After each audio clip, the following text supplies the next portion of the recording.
Good morning, Year 5 and 6. I am really impressed with the writing that we're getting through on Class Dojo around the viewer. Really impressed. Let's keep it up and let's finish this outcome by the end of the week. So today we've got two objectives. Okay, today we're going to be looking at a range of descriptive writing techniques, okay, to create suspense. And we're also going to be looking at descriptive writing to build an intimidating atmosphere within your writing, okay? So we're going to look at how we're going to be describing certain scenes from that your character sees within the viewer.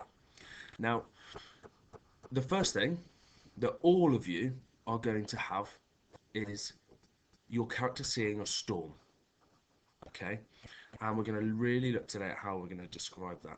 I'm not going to go into huge amounts of detail around the techniques that you're going to be using because it's going to be a recap. We've spent lots of time looking at those over this viewer narrative block, and those descriptive techniques, I'm going to be looking for you to apply them today within your writing. So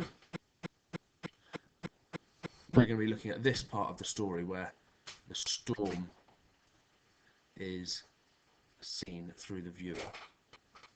And if you want to pause and just read this part, this is what we're going for today. And some of the scenes, but we're not going to go into details around those. So, descriptive writing, okay? We have looked at all of these throughout this topic. The only one we haven't maybe is metaphors and similes, okay? So, you all know how to use metaphors and similes. You've been using them for a long time now. So, I would like to see in your descriptive writing today expanded down phrases, adverbial phrases, relative clauses, and prepositional phrases, okay? If you're unsure of any of those, flip back to your work from last week. We've looked at those, okay? Myself and Mr. Shaw have gone through quite a few of these different techniques with you. And by the end of this session today, you're going to be creating a description of two things that your character sees through the viewer. A storm, and then some other chaotic scenes. And you're not going to go into real detail, but you're going to look at, like in here, and then he hardly dared look. They're followed by raucous cries of human beings, or what he thought were human beings, their voices raised in anger. And so he went on until the disc was finished. So, not huge details about every single picture, but a general idea of the chaos that's unfolding within this viewer. So, this is my writing that I've put together for mine. So, Isabel took out the viewer and placed it over her face. She clicked the rusty switch. Nothing happened. This time she pressed harder. In a flash she could feel her body rise. The room quickly filled with musty, entombed smoke. It seeped into her lungs and she began to spiral out of control. As her thoughts became more intense, so did the experience. Suddenly, the room went pitch black. And that's where I want to then see you go into descriptions of that storm. And we're going to look in more detail in a minute about how you're going to do that. Then I continued with, still shaking with immense fear, Isabel began to hear the clashing of waves and the cries of people screaming in the distance. Now, I might add maybe 2 or 3 more sentences to this bottom section, just to give an overview of some of the things that are happening, that she's hearing, that she's seeing. Now, that storm, there is a video clip on YouTube, and I will post the link in Class Dojo for that. Videoing videos through in this way means that they were coming out really unclear. So actually, the easiest way is for you to just go onto YouTube and do that.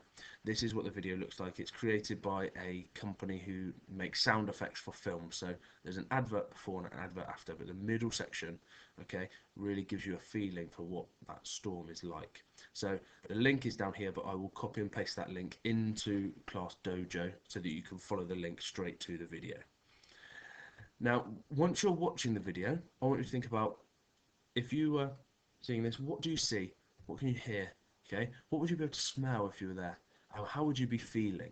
So maybe just plot some ideas into these different sections, and that's going to help with your writing. Okay, so you've got some model writing here for before and after. I want you to create this middle here. You don't have to use this. If you want to take chunks of it, please do. I've tried to use short, snappy sentences in lots of places to try and build that suspense, okay? Make us start to think and feel about how the character would be feeling through this point where they've put on this viewer and they end up being transported almost to this chaotic and brutal world within. So I want you to make sure that comes across within your descriptions as well. Okay, I don't want you to be describing the storm today in a really pretty, nice way. I want it to be intimidating, to be a little bit scary, so we get the feeling that your character is feeling a bit scared by this. Okay, and then, like we say, we're leaving it just short of the end. We will have a very short paragraph that we'll look at tomorrow and Thursday to finish on a real cliffhanger. Okay, so I really look forward to seeing your writing today. Please be descriptive. Make me feel like I'm there. So look forward to seeing it on Class Dojo, and I will speak to you tomorrow.